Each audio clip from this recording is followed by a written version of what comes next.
Welcome back. The crime of the century. President Trump now calling on the Justice Department to release the remaining records related to the original Russia probe. As I've been reporting for years, Special Counsel John Durham's latest filing shows the Clinton campaign paid a government-contracted technology company to intercept and spy on President Trump before and during his time in office.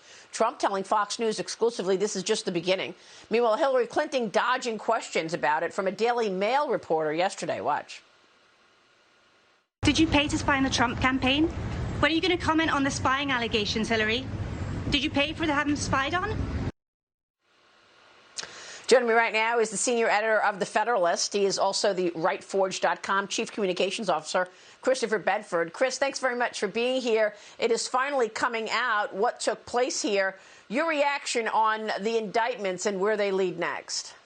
Well, it's incredibly vindicating, Maria. We've been talking about this now for years on this show, and there's been a lot of folks who've been out there beating this drum and saying there's something really fishy here. This is just further proof of what we've been talking about, what we saw with Carter Page, what we saw with the Steele dossier, what we saw with the collusion between media outlets and the CIA and the FBI, working together and using each other to corroborate evidence. So Hillary Clinton here pays a firm, as alleged by Durham, the chief technology officer goes in and is stealing information or mining information from the White House communications, from the Trump administration, the incoming Trump administration, also from Trump Tower, and then trying to use that as further proof of the allegations they made at the very beginning, that the Trump administration was working with Russia. Now, this was a coup-level attack on the administration. It was used for 4 years to try and hamstring the administration, to investigate it, to knock out the attorney general, to indict members of the administration, at least members of the campaign team. The entire thing from the very beginning was a hoax. And now, if you look at it, you see the New York Times trying to say, oh, well, it was just too complicated to explain. This is a big nothing burger. You see Democrats silent, and you see most of the media just completely ignoring these explosive allegations. Unbelievable. I couldn't believe that article in the Times to say that it's too complicated to explain. I mean, we are talking about something bordering on treason. I mean, this may very well be treason, working with outsiders. Russia, she was actually the one working with Russia to try to take down Trump. Look, I wonder if people like John Brennan will face the music, then head of the CIA. He knew that the dossier was garbage. He knew that there was no evidence of any collusion, and yet he kept going all on TV and saying that there was collusion and Trump colluded. I wonder if Jim Comey is going to be brought to justice at the FBI. And let me just point out that one part of this story that has not been exposed broadly yet is the entrapment part of the story. Let's not forget the CIA running around, running into Trump officials, dropping things so that they repeat them. I'm talking about Papadopoulos. George Papadopoulos was an attempted entrapment there. Of course, Carter Page, and then General Michael Flynn, which they also tried to set him up. So I wonder if the entrapment part of this story is also going to get exposed the way the surveillance has now.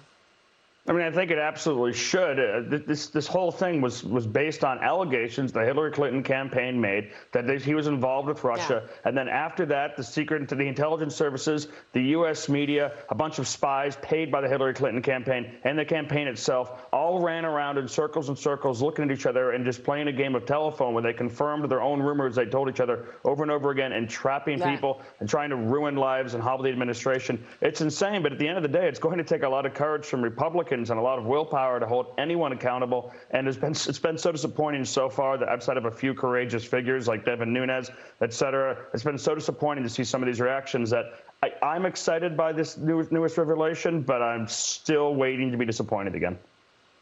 Yeah, Devin Nunes and John Ratcliffe for sure.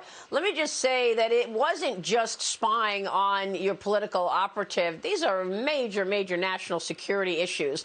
I mean, to think that an outside technology company could be able to mine the internet flow and the data of the office of the president without the president knowing is just extraordinary. So many of our adversaries want to do just that. So this is so important to really be a focus. We'll see if the mainstream media is not continuing to be as shameful as they have been all of these years. Washington, D.C. Mayor Muriel Bowser, meanwhile, flip-flopping on the vaccine mandates, Chris, for businesses. Just 1 month after the program began, the mask mandates are also gone. Not for everybody. You point out that in your latest piece, most tellingly, however, it failed to spare the city's school children.